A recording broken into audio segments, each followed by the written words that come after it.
বক্তৃতা করেন নাই। কেউ ইংরেজিতে বক্তৃতা করেছিলেন, কেউ ফরাসি ভাষায় বক্তৃতা করেছিলেন, কেউ জার্মান ভাষায় বক্তৃতা করেছিলেন, কেউ বহিমিয়ান ভাষায় বক্তৃতা করেছিলেন। তারা বিভিন্ন জাতির মানুষ ছিলেন। যারা বক্তৃতা করেছিলেন এবং যারা ফাঁসির মঞ্চে জীবন দিয়েছেন তারা সবাই সাদা মানুষ ছিলেন না। তারা কেউ সাদা ছিলেন, কেউ কালো ছিলেন, কেউ ছিলেন আমাদের মতো পীতবর্ণের মানুষ। তারা যদি শ্রমজীবী মানুষের কল্যাণের জন্য, তাদের অধিকার আদায়ের জন্য, তাদের জাতি, তাদের ভাষার ঊর্ধ্বে উঠে ঐক্যবদ্ধ হয়ে আমাদের জন্য দৃষ্টান্ত স্থাপন করতে পারে, তাহলে আমরা কেন বিভিন্ন জেলার মানুষ, বিভিন্ন শিল্পের মানুষ, বিভিন্ন প্রতিষ্ঠানের মানুষ আমরা কেন ঐক্যবদ্ধ হতে পারি না?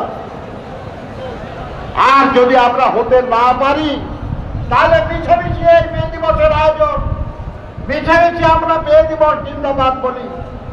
আমরা তো তাদের থেকে শিখলাম না কিছু।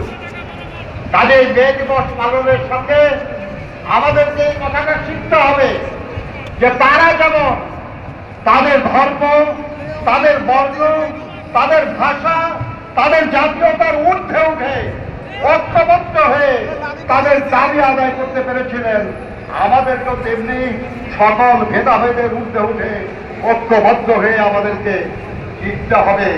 আমাদের দুর্ভোগ বন্ধ করতে হবে, আমাদের সমস্যার সমাধান করতে হবে। শ্রমজীবী মানুষ চাইলে পারে না এমন কিছু নয়। আপনারা আজকেও গান শুনেছেন, জন হেনরির গান, মেশিনের সাথে পাল্লা দিয়েও জিতেছিল সে। আমরা পাল্লা দিয়ে জিততে পারি, কিন্তু তার জন্য প্রয়োজন ঐক্য এবং সংহতি। আমাদের দেশের নাম করা যত রাজনীতিবিদ প্রায় সবাই শ্রমিক আন্দোলনে যুক্ত ছিলেন।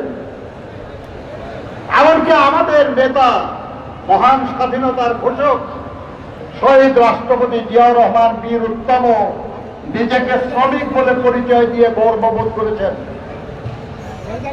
আমাদের নেত্রী, গণতন্ত্রের মাতা, আমাদের মাতা দেশনেত্রী বেগম খালেদা জিয়াও নিজেকে একজন শ্রমিকের স্ত্রী হিসেবে পরিচয় দিয়ে গৌরববোধ করেছেন।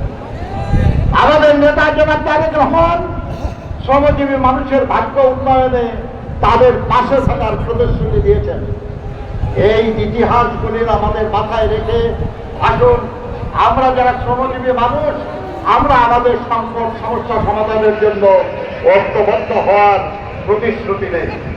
আজকেই সেই শপথ দেওয়ার যথার্থ দিন, কারণ আজকের এই দিনে ঐক্যবদ্ধ শ্রমিক আন্দোলনের বিজয় সূচিত হয়েছিল। আর এই মে দিবসে 8 ঘন্টা কাজ, 8 ঘন্টা বিনোদন, 8 ঘন্টা বিশ্রাম, এই দাবি আদায়ের কারণে প্রথম যখন লিগ অফ নেশনসের মধ্যে আন্তর্জাতিক শ্রমিক সংস্থা গঠিত হয়, তার ওয়াশিংটন কনফারেন্সে প্রথম যে আইএলও কনভেনশন অনুমোদিত হয়, সেই কনভেনশন ছিল দৈনিক 8 ঘন্টা কাজে। বাংলাদেশ সরকার ওই 8 ঘন্টা দৈনিক কাজের এই কনভেনশন রাটিফাই করেছে। কিন্তু দুর্ভাগ্য আমাদের, যা যে বাংলাদেশের লক্ষ কোটি শ্রমিক 8 ঘন্টার কাজ এই অধিকার পায় নাই। তাদেরকে দৈনিক 8 ঘন্টার অনেক বেশি কাজ করতে হয় বিনা বেতনে, বাধ্য হয়ে। কাজে আমাদের আজকের লড়াই তার অধিকার অর্জনের লড়াই, যে অধিকার আন্তর্জাতিকভাবে স্বীকৃত, বাংলাদেশের আইনে স্বীকৃত। কিন্তু আইনে থাকলেই হয় না, লড়াই করে সেটা বাস্তবায়ন করতে হয়। আজকে হলো সেই লড়াই করার শপথ নেওয়ার দিন, আর সেই লড়াইয়ে বিজয়ী হওয়ার জন্য ঐক্যবদ্ধ হওয়ার দিন। আমি বিশ্বাস করি শহীদ জিয়ার আদর্শে দৃপ্ত বাংলাদেশ জাতীয়তাবাদী দল, তার বিভিন্ন অঙ্গ সংগঠন, বিশেষ করে শ্রমজীবী মানুষের সংগঠন জাতীয়তাবাদী শ্রমিক দল এই আকাঙ্ক্ষা পূরণের জন্য কাজ করবে এবং সফল হবে ইনশাআল্লাহ। আমরা জানি সম্প্রতি একটা শ্রম সংস্কার কমিশনের সুপারিশ সরকারের কাছে জমা হয়েছে। আমরা আজকের এই সভা থেকে